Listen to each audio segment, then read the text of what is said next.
and welcome to Healthcheck. I'm Claudia Hammond. This week, one London mosque's role in the fight against a disease which, left untreated, can kill. Hepatitis C has been called the silent epidemic, affecting as many as 170 million people worldwide. But doctors hope that initiatives like the one here might encourage more people to come forward for screening. I got interested in hepatitis C when I moved from West London to East London, and what was very clear was that there was a difference in the patient populations. In West London, most people had problems with alcohol or injecting drug use with liver disease, but over in East London, where we have a large immigrant community, the wards were full of patients who had developed hepatitis C in Pakistan, and they were dying in their 30s and 40s of potentially treatable disease. Professor Foster wants to encourage people to be screened for hepatitis C by taking the test into the community.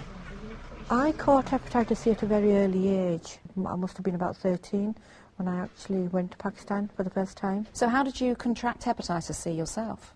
Well, on arriving in Pakistan, I fell very ill. I mean, yes, obviously, it takes time to acclimatise as well.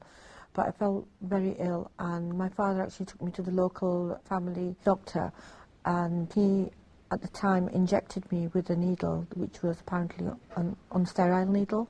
Hepatitis C is a virus that's very common around the world, and it gets into the body through blood-to-blood contact. Once you have hepatitis C, it goes to the liver and sets up a long-standing condition. Now, you don't know you've got hepatitis C when it's in the liver because it doesn't cause symptoms, but what it does is it slowly rots the liver, so eventually, after many years, the liver will fail or you'll get a cancer in the liver.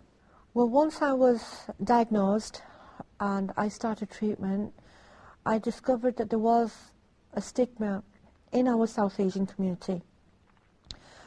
In our community, if there is something wrong in the family, something's wrong, you know, you're not feeling well, you don't talk about it in general in the public. And if there is something that relates to a stigma in your family, you definitely don't talk about it. And I discovered that the friends that were very close to me, my childhood friends, took a step back when they found out I had hepatitis C. I actually got questioned as to where I had been to have caught such a dirty disease.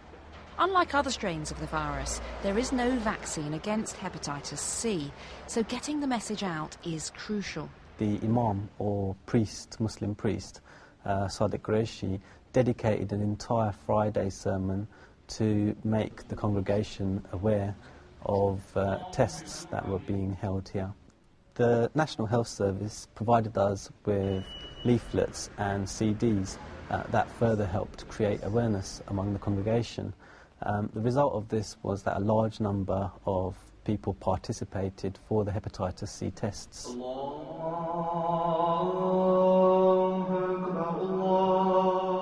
Now, that's been a great success because we found many people who are infected with hepatitis C, they didn't know they were infected because they felt fine.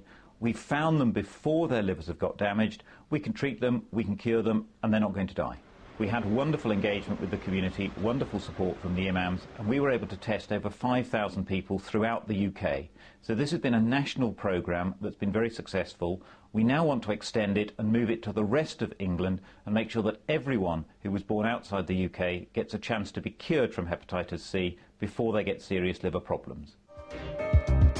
That's all we've got time for today, but if you've enjoyed this bite-sized version of Health Check, you can catch our radio programme over on BBC World Service. Find out more at bbc.com/health, or you can follow me on Twitter. But until next week, it's goodbye from Health Check.